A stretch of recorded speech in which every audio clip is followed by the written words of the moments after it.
मैंने सपने में जैसी अपनी पत्नी देखी थी वह उससे पूरी तरह विपरीत निकली। करण बाबू एक कवि थे। इनकी कविताओं में भी सिर्फ महिलाओं के रूप, सुंदरता और यौवन का ही तारीफ हुआ करती थी। जैसे ही किसी महिला का जिक्र होता तो ये अलग अलग और सुंदर सी सपने की दुनिया में चले जाते थे। इन्होंने अपने जीवन में भी एक ऐसी ही सुंदर लड़की की कल्पना की थी। करण के मन में था कि उनकी पत्नी फूल सी कोमल और सूरज जैसी चमकीली हो, कोयल सी आवाज़ हो। अब करण के कॉलेज की परीक्षा भी खत्म हो गई थी। करण के लिए कई सारे रिश्ते आ रहे थे। एक दिन करण के नाना ने उसकी शादी भी तय कर दी। करण का मन लड़की देखने का था। उसे देखना था कि जैसी पत्नी की वो कल्पना करता है वो ऐसी है या नहीं। करण के नाना से अपनी होने वाली पत्नी को देखने की विनती की, लेकिन नाना ने उसे कहा कि वो बहुत ही सुंदर है। उन्होंने उसे खुद देखा है। नाना की बातों पर भरोसा करके करण ने शादी के लिए हाँ कर दी। शादी का दिन भी आ गया। मंडप के पास बैठा करण अपनी पत्नी को देखने के लिए उतावला था।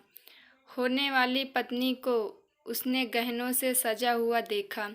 चेहरे पर घूंघट, हाथों और पैरों की सुंदर उंगलियां देखकर उसके मन को थोड़ी राहत मिली। दूसरे दिन विदाई के बाद जैसे ही डोली करण के घर पहुंची तो वो तुरंत अपनी पत्नी को देखने के लिए दौड़ा। तब उसकी पत्नी पालकी से बाहर घूंघट उठाकर देख रही थी। जैसे ही करण की निगाहें उस पर पड़ी तो वह हैरान हो गया। करण ने जैसी पत्नी सपने में देखी थी वो बिल्कुल भी वैसी नहीं थी। चौड़ा सा मुंह, चपटी नाक, फूले गाल करण को बिल्कुल पसंद नहीं आई। रंग भले ही उजाला था लेकिन उसके अलावा करण के सपनों की दुल्हन से वो एकदम अलग थी। करण की सारी खुशी जैसे गायब सी हो गई। उसे नाना पर काफ़ी गुस्सा आया जिन्होंने लड़की की तारीफों के पुल बांधे थे। सबसे पहले उसने नाना से झगड़ा किया, उसके बाद ससुराल वालों से और फिर अपने घर वालों से। करण के मन में हुआ कि इस लड़की के साथ किस तरह पूरा जीवन बिताऊंगा। इसके साथ पूरा जीवन मुझे कांटों भरा लगेगा। मैं सोच भी नहीं सकता कि ऐसा लड़की से मेरी शादी हुई है।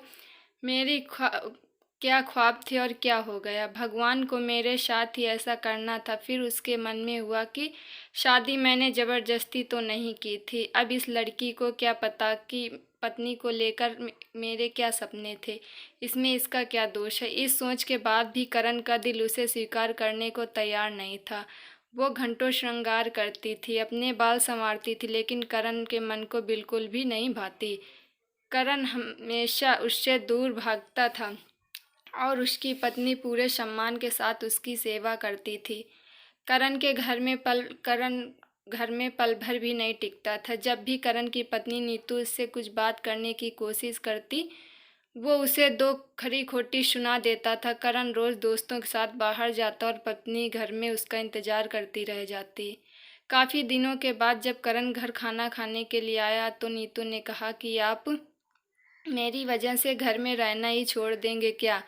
करण ने मुंह मोड़ते हुए जवाब दिया, घर में ही तो रहता हूँ, बस आजकल नौकरी ढूंढने के लिए ज़्यादा दौड़ भाग करनी पड़ रही है। नीतू ने कहा, मैं सब जानती हूँ कि आप घर में क्यों नहीं रुकते हैं। आप किसी डॉक्टर से बात करके मेरा चेहरा वैसा क्यों नहीं बना देते जैसा आप चाहते हैं। करण से चिढ़ते हुए कहा, क्यों तुम बेवजह फिजूल की बातें कर रही हो। उसकी पत्नी ने पूछा, जब आपको किसी चीज़ से परेशानी है तो उसका हल भी ढूंढना होगा ना। करण बोला, भगवान जिस काम को नहीं कर पाया उसे मैं कैसे कर दूंगा। गुस्से में नीतू कहने लगी, इसके बारे में आपको सोचना चाहिए कि भगवान ने जो किया है उसके लिए मुझे सज़ा क्यों मिले। हर तरह की सूरत वाले लोग दुनिया में हैं लेकिन उनके पति ऐसा व्यवहार उनसे नहीं करते। करण ने गुस्साते हुए जवाब दिया कि क्या मैं तुमसे कोई गलत व्यवहार करता हूँ। क्या कभी मैंने तुमसे लड़ाई की है। तुम ही मेरे सामने आकर मुझसे बहस करने लगती हो। यह सब सुनकर नीतू वापस चली गई। उसे लगा कि इन्होंने मेरे प्रति अपना दिल पत्थर का बना लिया है। अब ये मेरी एक भी नहीं सुनेंगे। इधर करण का ऐसा रवैया देखते देखते नीतू बीमार हो गई। वो अपनी ज़िंदगी से निराश थी। उधर बीमार नीतू को देखने करण एक बार भी नहीं गया। उसके मन में था कि इसे कुछ हो जाए तो इस बार अपनी पसंद की लड़की से शादी कर लूँगा। अब तो करण को और भी छूट मिल गई थी।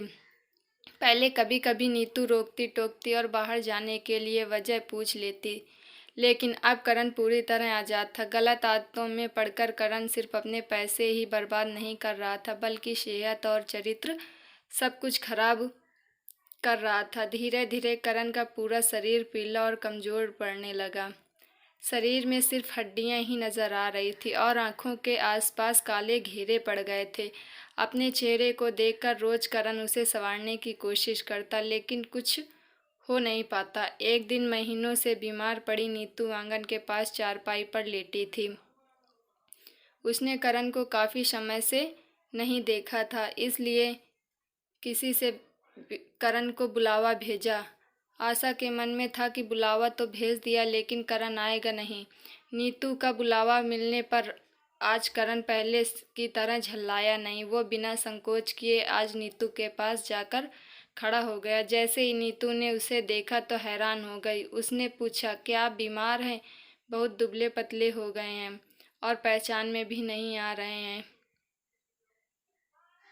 करण ने कहा, जिंदा रहकर भी अब क्या करना है? नीतू ने नाराज होते हुए करण का हाथ पकड़कर चारपाई पर बिठा दिया और बोली, दवाई क्यों नहीं कराते हो? आज नीतू के इस तरह उसे खींचने पर करण नाराज नहीं हुआ। उसके व्यवहार में वो कड़वाहट नहीं थी, उसका गुस्सा जैसे पिघल गया था। चारपाई में बैठते ही करण ने जवाब दिया, अब दवाई से मेरा कुछ नहीं होगा। मौत ही मुझे अपने साथ लेकर जाएगी। मैं ऐसा तुम्हें दुख देने के लिए नहीं कह रहा हूँ। मैं भयंकर बीमारी से जूझ रहा हूँ और मैं अब बच नहीं सकता। इतना कहते ही करण चारपाई पर बेहोश होकर गिर गया। उसका पूरा शरीर कांपने लगा और पसीना पसीना हो गया। करण की ये हालत देखकर महीनों से बीमार पड़ी नीतू झट से बिस्तर से उठ गई। वो पानी लाकर करण के चेहरे पर मारने लगी, लेकिन उसे होश नहीं आया। शाम तक करण का मुंह टेढ़ा हो गया और शरीर में कोई हरकत नहीं थी। यह लकवा था जिसकी चपेट में करण आ गया था। इस रोग में बीमार नीतू ने करण की खूब सेवा की। लगातार 20 दिन तक करण की हालत नाजुक बनी रही। दिन रात एक करके नीतू द्वारा की गई मेहनत रंग लाने लगी। करण की हालत कुछ सही हुई थी, लेकिन अभी भी नीतू अपनी गोद में सुलाकर ही करण को दवाई पिलाती और खाना खिलाती थी। इन सब में वो अपनी तबीयत को जैसे भूल ही गई थी। शरीर बुखार से तपता था, लेकिन उसे करण के सामने खुद की सेहत कुछ भी नहीं लगती थी। अब करण के दोनों पैरों में थोड़ी ताकत आने लगी थी। धीरे धीरे 5-6 महीने में वो अपने पैरों पर खड़ा होने लगा, लेकिन उसका मुंह टेढ़े का टेढ़ा ही रहा। उसके चेहरे पर पहले जैसी रौनक भी नहीं रही। एक दिन अपना चेहरा शीशे में देखने के बाद करण ने कहा कि मुझे भगवान ने अपने किए की सज़ा दी है। नीतू, मैंने तुम्हें सुंदर नहीं माना और आज देखो मैं कितना बदसूरत हो गया हूँ। अब तुम भी मेरे साथ वैसा ही व्यवहार करो जैसा मैं तुम्हारे साथ किया करता था।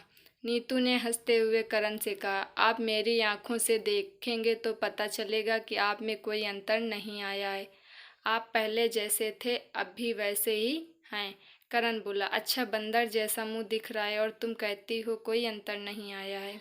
तुम्हें मालूम है ना, भगवान ने मुझे मेरे किए की सज़ा दी है। सबने खूब जतन किए, लेकिन करण का मुंह सीधा नहीं हो पाया।